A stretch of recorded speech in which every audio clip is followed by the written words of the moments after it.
तो दिल्ली में अफगानी नागरिक प्रदर्शन कर रहे हैं जिसमें महिलाएं और बच्चे शामिल हैं। छोटे छोटे बच्चे यूएन से गुहार लगा रहे हैं कि अफगानिस्तान को बचाया जाए। ये अर्मिला है। अर्मिला भी 2000 के बाद भारत में पैदा हुई हैं। अब देखिए कि ये भी काफ़ी इमोशनल हो रही हैं। क्या हुआ अर्मिला, आप क्यों रो रहे हो? हमारे सामने तो हमारे पापा को ले गए थे, इससे और बढ़ के क्या हो सकता है। आपके पापा को ले गए थे? हाँ। किसने बताया आपको ये? हमारे सामने ले गए थे तो कौन बताता। अच्छा, आप उस वक्त अफगानिस्तान में थे? हाँ, जब हम मम्मी से पूछते पापा कब आएंगे, वो कहते बहुत जल्दी आएंगे। क्या आपको अपने मुल्क की याद आती है? हाँ, अभी इतने तालिबान ने कब्जा कर दिया, फिर हमारे वो परिवार भी उधर है, इसलिए इतना याद आ रहा है। कभी मन में होता है कि हम अफगानिस्तान वापस जा पाएंगे? हाँ, मन तो होएगा लेकिन जा नहीं सकते ना, इसलिए यही तो प्रॉब्लम है हमारा भी। और यहाँ पे तालिबान भी आया है, फिर भी और क्या। क्यों आपको ऐसा क्यों लगता है कि वापस नहीं जा पाएंगे? उम्मीद तो जरूरी है, होप होना चाहिए। जाने के लिए हिम्मत चाहिए। वहाँ पे तो हमारे फौजी को भी मार चुका है, वहाँ पे कोई है भी नहीं। यूपी के कई लोग काबुल में फंसे हुए हैं। बुलंदशहर के एक युवक ने वीडियो जारी कर प्रधानमंत्री मोदी से मदद की गुहार लगाई है। चंदौली में भी एक परिवार अपने बेटे की सकुशल वापसी की दुआ मांग रहा है। अफगानिस्तान का बदला हाल कई भारतीयों पर कहर बनकर टूटा है। भारत के कई लोग अफगानिस्तान में फंसे हुए हैं। वहाँ लोग डरे सहमे हैं, तो यहाँ उनका परिवार भी एक एक पल दहशत में जी रहा है। बुलंदशहर का एक युवक मुकेश भी अफगानिस्तान में फंसा हुआ है। उसने एक वीडियो जारी कर पीएम मोदी से मदद की गुहार लगाई है। और इस समय हम अफगानिस्तान में फंसे हुए हैं इसी कंपनी में। हम भारत सरकार से दरखास्त करते हैं, हमारे माननीय मोदी जी से, हमारी जल्दी से हमको यहाँ से निकाला जाए। हम यहाँ बहुत दिक्कत में। मुकेश का परिवार सलामती की दुआ मांग रहा है। पत्नी भी प्रधानमंत्री से पति के सकुशल वापसी के लिए अपील कर रही है।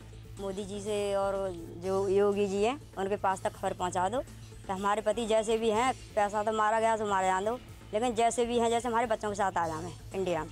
चंदौली का सूरज भी काबुल में फंसा हुआ है। परिवार वाले किसी अनहोनी की आशंका से परेशान हैं। सरकार से उसकी सुरक्षित वापसी की गुहार लगा रहे हैं। सरकार से यही करेंगे मोदी साहब से, तो आप मेरे बेटे को जितना जल्दी मंगवाते हैं।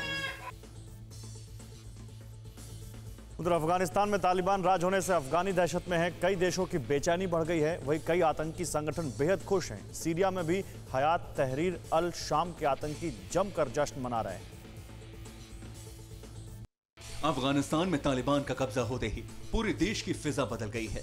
हर जगह अफरा तफरी है, लोगों में बेचैनी है, लाचारी है, जान बचाने की जद्दोजहद है। आने वाले दिनों में देश की हालत क्या होगी, उसका ट्रेलर अभी से दिखना शुरू हो गया है। मानवीय त्रासदी की ऐसी तस्वीरें अफगानिस्तान से आई हैं जिन्हें देखकर कोई भी सिहर जाए। लेकिन दुनिया भर के आतंकी संगठन अफगानिस्तान में तालिबान राज आने से बेहद खुश हैं। खुलकर अपनी खुशी का इजहार भी कर रहे हैं। जश्न की तस्वीरें सीरिया की हैं, जहां इटली में हयात तहरीर अल शाम के आतंकी जमकर जश्न मना रहे हैं। सड़कों पर आतंकियों का काफिला निकला और अफगानिस्तान में तालिबानियों के सत्ता पर काबिज होने का जश्न मनाया। आतंकियों ने इस दौरान तहरीर अल शाम के झंडे भी लहराए और मिठाइयां खिलाकर अफगानिस्तान में तालिबान राज की मुबारकबाद दी। तहरीर अल शाम एक आतंकी संगठन है जिसे पहले जबात उल नुसरा के नाम से जाना जाता था। सीरियाई गृह युद्ध के दौरान अस्तित्व में आए यह आतंकी संगठन सीरिया के राष्ट्रपति के शासन का विरोध करता है। पाकिस्तान में राणा रणजीत सिंह की मूर्ति तोड़ने के खिलाफ बीजेपी ने दिल्ली में पाकिस्तान एम्बेसी के सामने प्रदर्शन किया और आरोपी के खिलाफ सख्त कार्रवाई करने की मांग की।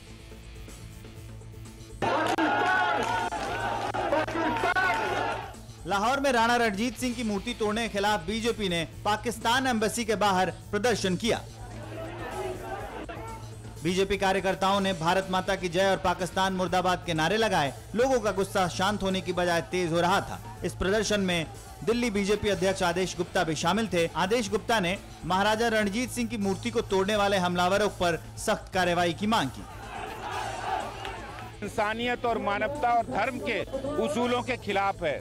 पाकिस्तान की सरकार को हम ये संदेश देना चाहते हैं कि भारत की जनता, भारतीय जनता पार्टी और भारत की जनता इसके खिलाफ है। बिल्कुल इस मानसिकता को बर्दाश्त नहीं किया जाएगा। तहरीक लब्बैक पाकिस्तान ने लाहौर किले में रंजीत सिंह की प्रतिमा को तोड़ दिया था। प्रतिमा को पहले भी टीएलपी कार्यकर्ताओं ने 2 बार तोड़ रखा है। एक वायरल वीडियो में एक शख्स अपने हाथों से मूर्ति को तोड़ते देखा था। उधर कांग्रेस ने तालिबान को उग्रवादी संस्था बताया, जिसके तार हक्कानी नेटवर्क से जुड़े हैं, जो भारत विरोधी है। कांग्रेस प्रवक्ता सुरजेवाला ने यह भी कहा कि सत्ताधारी दल बीजेपी का तालिबानियों से पुराना रिश्ता है। अफगानिस्तान में हिंसक उग्रवादी ताकतों का शासन बन गया है। तालिबान एक उग्रवादी संस्था है। तालिबान के तार हक्कानी नेटवर्क जो पाकिस्तान में है, जो हिंदुस्तान के विरोध उग्रवादी गतिविधि पाकिस्तान की सरकार की रायशुमारी से करते हैं। मौलाना मसूद अजहर, लश्कर ए तोयबा, जमात उद दुआ और ये सारे जो संगठन हैं, तालिबान उनका सरपरस्त है। और मैं ये भी आपको याद दिलाऊंगा, आज हालांकि दिन नहीं, क्योंकि सवाल पूछा केवल इसलिए, सत्ताधारी दल कई बार तालिबान से, कांग्रेस ने कभी नहीं किया जब तक हम सत्ता में थे, पर सत्ताधारी दल भारतीय जनता पार्टी और तालिबान का रिश्ता पुराना है।